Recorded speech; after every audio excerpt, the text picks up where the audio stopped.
Hello everyone. आज का ये जो वीडियो है एआईबीए ने एक लेटर लिखे हैं फाइनेंस मिनिस्टर श्रीमती निर्मला सीतारमन जी को। किस बारे में ना, अभी वो बजट पेश करने जा रहे हैं तो उसके लिए वो कुछ सुझाव उनको दिए हैं कि पब्लिक सेक्टर बैंक का स्ट्रेंथन करने के लिए बड़ा उनका क्या क्या करना चाहिए बजट में, उसलिए वो कुछ सुझाव भेजे हैं और बहुत अच्छा सुझाव कुछ है उसमें। तो जरूर ये वीडियो को देखिएगा कि क्या क्या सुझाव दिया है एआईबीए ने finance minister for development of public sector bank.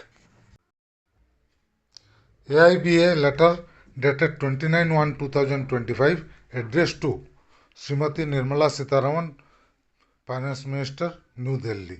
ये लेटर वो लिखे कुछ सजेशन दिए हैं before budget for development of banking sector. क्या क्या सजेशन वो देखते हैं पब्लिक सेक्टर बैंक का डेवलपमेंट के लिए।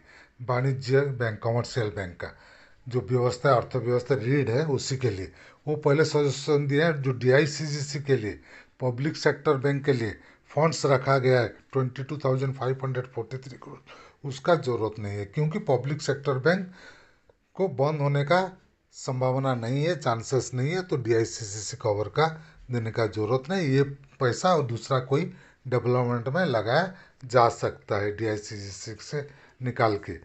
और उसके बाद वो बोले हैं जो पब्लिक सेक्टर बैंक है उसको प्राइवेट करने का ज़रूरत नहीं। 51% शेयर गवर्नमेंट का होना ही चाहिए, रहना ही चाहिए। और आईडीबीआई बैंक में भी 51% बैंक का शेयर रहना चाहिए और उसको प्राइवेट नहीं करना है।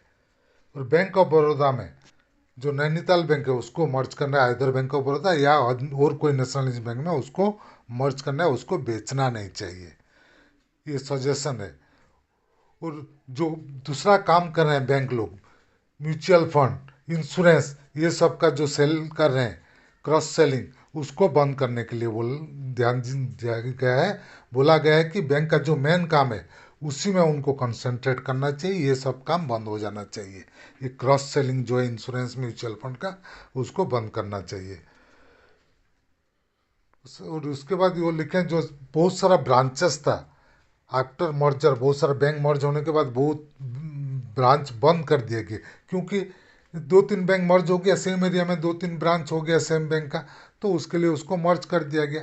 उसी का लाइसेंस को यूज करके जो एरिया में बैंक नहीं है, अनबैंक्ड एरिया, उधर ब्रांच खोलने के लिए बोले हैं। और उसके बाद वो बोले कि प्राइवेट बैंक का बहुत ब्रांच खोल रहा है लेकिन गवर्नमेंट बैंक का ब्रांच कम होते जा रहे हैं, तो गवर्नमेंट बैंक का भी ब्रांचेस ओपन होना चाहिए।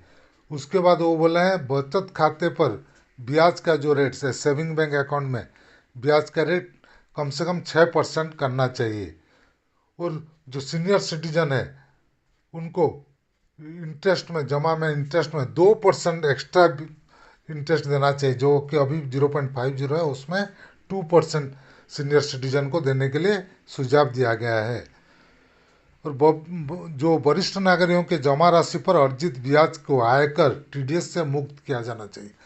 जो सीनियर सिटीजन का फिक्स डिपॉजिट है उसके ऊपर जो टीडीएस करता है उसको नहीं काटना चाहिए, फ्री कर देना चाहिए, उसके ऊपर कोई टीडीएस इंटरेस्ट नहीं होना चाहिए, मुक्त कर देना चाहिए।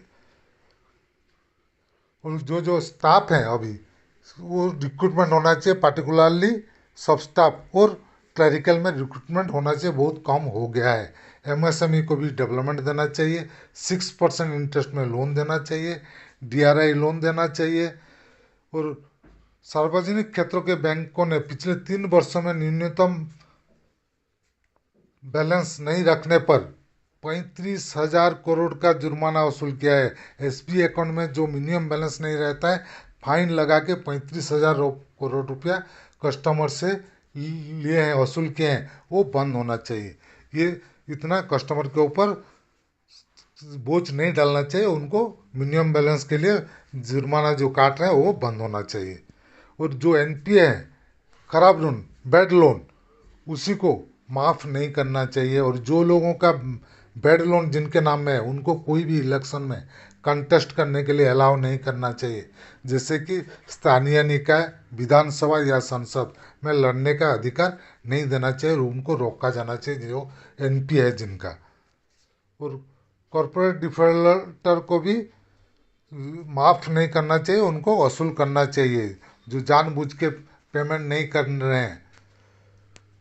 खराब ऋण को अच्छे से वसूल करना चाहिए, नहीं ताकि बैंक का कंडीशन ठीक रहे, प्रॉफिट हो आए बैंक में। और जो डिफॉल्टर है, जानबूझकर डिफॉल्टर है और जो बाकी डिफॉल्टर है, उसको एवरी 6 मंथ में नाम पब्लिक होना चाहिए। उनको पब्लिश करने से लोगों को पता लगे, उनको शर्म आएगा, वो लोन का रिपेमेंट करेंगे। और एग्रीकल्चर में भी 2% ब्याज में लोन देना चाहिए। उनको ज़्यादा इंटरेस्ट नहीं लेना चाहिए। गरीब एजुकेशन में 5% में इंटरेस्ट देने के लिए रिक्वेस्ट किया गया है, सुझाव दिया गया है। और एक सुझाव है, जो बैंक मित्रों हैं उनको बैंक में रेगुलराइज करके मिनिमम 18,000 का सैलरी देना चाहिए। बैंक मित्रों और बैंक साथ सीधे बैंक कर्मचारी के रूप में उनको नियुक्त करना चाहिए, बैंक मित्रों को, बैंकिंग करस्पॉन्डेंट्स को। और सरकारी ग्रामीण बैंक में भी सुधार होना चाहिए। उनको जो पब्लिक सेक्टर बैंक है उसके साथ मर्ज कर देना चाहिए, सम्मिलित किया जाना चाहिए। और उससे क्या होगा, बैंक का प्रॉफिटेबल बढ़ेगा। ग्रामीण बैंकों को उनके प्रायोजक बैंकों में विलय किया जाना चाहिए। और जो बैंक कर्मचारी और सेवानिवृत्ति कर्मचारी के मुद्दे, जो रिटायर्ड एम्प्लॉज, उनका मुद्दे के लिए एक अच्छा डिमांड है। बैंक कर्मचारियों के लिए एनपीएस में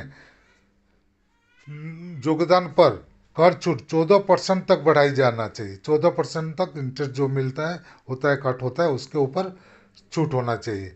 सभी सेवानिवृत्ति लाभों को आयकर से मुक्त किया जाए। जो रिटायरमेंट के बाद जो बेनिफिट जितना भी मिलता है, सभी के ऊपर इनकम टैक्स से छूट होना चाहिए।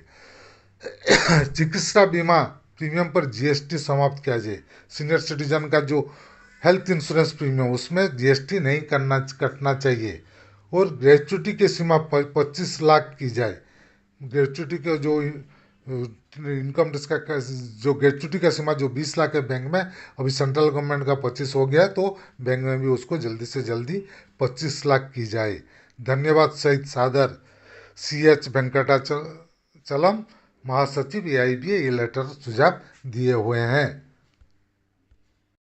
अगर हमारा वीडियो आपको पसंद आए तो प्लीज़ इसको लाइक कीजिए, शेयर कीजिए, सब्सक्राइब कीजिए। और आपका कुछ मतामत है तो कमेंट सेक्शन में ज़रूर दीजिएगा। और बेल आइकन को दबाना मत भूलिएगा, ताकि आगे हम जो भी वीडियो बनाएंगे उसका जानकारी आपको मिलते रहेगा। Team Amey Kumar Mishra, thank you.